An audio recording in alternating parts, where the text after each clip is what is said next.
Bismillahirrahmanirrahim. Bismillahirrahmanirrahim. Assalamualaikum warahmatullahi wabarakatuh. Alhamdulillah, alhamdulillahirabbil alamin. Asyhadu an la ilaha illallah wahdahu la syarikalah wa asyhadu anna Muhammadan abduhu wa rasuluh.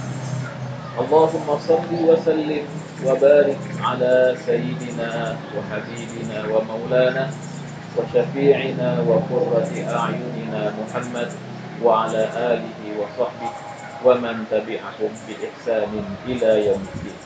Tsumma amma ba'd. Allah Subhanahu wa taala menurunkan ayat yang pertama kepada Rasulullah sallallahu alaihi wasallam yang berbunyi Iqra, bacalah. Rasul yang menerima ayat ini memang seorang yang ummi. Ummi artinya orang yang tidak bisa membaca dan tidak bisa menulis. Namun tidak berarti kita sebagai umatnya juga menjadi ummi seperti beliau. Tidak demikian. Karena kondisi Nabi yang ummi itu sesungguhnya merupakan mukjizat bagi beliau. Dengan keummian itulah menjadi bukti yang nyata bahwa wahyu yang beliau terima, ajaran yang beliau bawa, memang benar-benar murni dari Allah Subhanahu wa taala. Bukan buatan beliau, bukan karangan beliau, bukan produk akal beliau. Karena kalau seandainya beliau seorang yang bisa menulis, bisa membaca, orang yang punya wawasan yang luas misalnya, tentu akan ada keraguan bahwa Al-Quran itu merupakan karya Muhammad. Maka sebagai umatnya, kita seharusnya tidak mencontoh dalam hal ini. Kita memiliki banyak para tokoh dalam berbagai bidang keilmuan. Ada Ibnu Khaldun, Ibnu Sina, Al-Farabi, Ibnu Firnas, dan sebagainya. Itu karena kita dulu memang layak menyandang predikat sebagai umat Iqra, umat yang rajin membaca, umat yang hobi membaca. Yang dibaca bukan hanya Al-Quran dan Sunnah saja, di berbagai bidang keilmuan, dari berbagai latar belakang pemikiran, bahkan termasuk juga karya-karya filosofi Yunani kuno.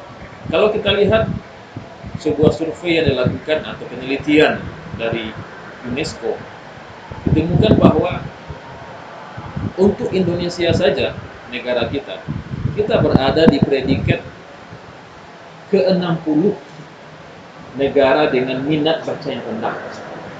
Kita hanya sedikit di atas dari negara yang terbelakang. Dan kita bahkan berada di bawah negara Thailand yang berada di predikat 59. Menyedihkan sekali.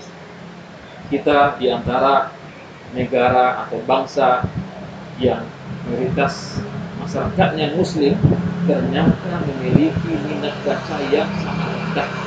Hampir setengah dari umat Islam sedunia saat ini masih berada dalam kondisi ummi, tidak bisa membaca dan tidak bisa menulis. Bagaimana mungkin kita sebagai umat Iqra bisa bangkit, bisa maju, bisa bersaing dengan berbagai negara? Maka ini harus menjadi keprihatinan kita bersama. Bagaimana kita menumbuhkan minat baca dalam diri kita pertama, lalu kita tularkan kepada generasi kita, kepada anak-anak kita, kepada remaja kita, kepada para pemuda kita. Karena tanpa membaca, kita akan selalu berada di dalam keterbelakangan.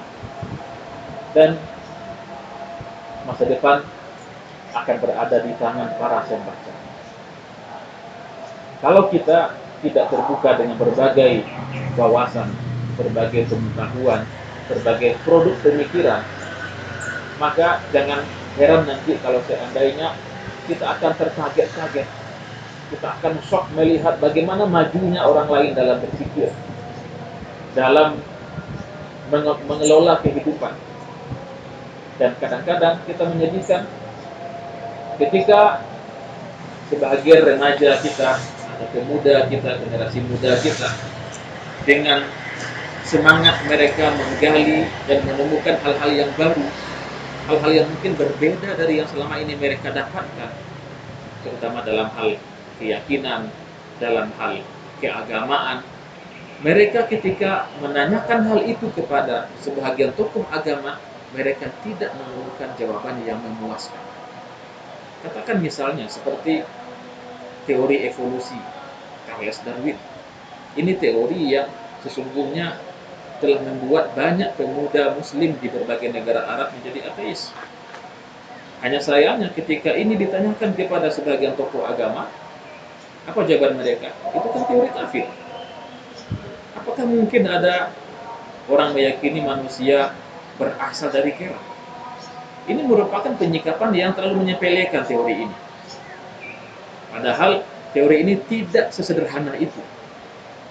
Maka kalau sekarang ini guru-guru, tokoh masyarakat, bahkan juga para ulama, para ustadz tidak mengkaji hal ini, nanti mereka akan dihadapkan kepada berbagai pertanyaan yang sangat tajam dari generasi muda tentang berbagai hal, termasuk teori ini.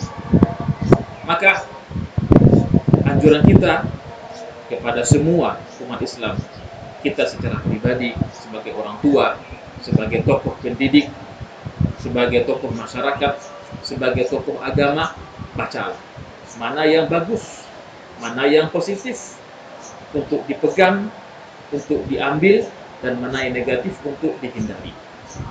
Tapi kalau kita tidak memiliki minat baca yang kuat, maka kita akan selalu berada di belakang. Maka kita kembali kepada wahyu pertama yang diturunkan kepada Rasul kita. Iqra, bacalah, baca segala-galanya, baca yang tersurat dan baca yang tersirat. Semoga ini bisa menjadi stimulasi bagi kita untuk menumbuhkan minat baca. Wallahu ta'ala a'lam. Assalamualaikum warahmatullahi wabarakatuh.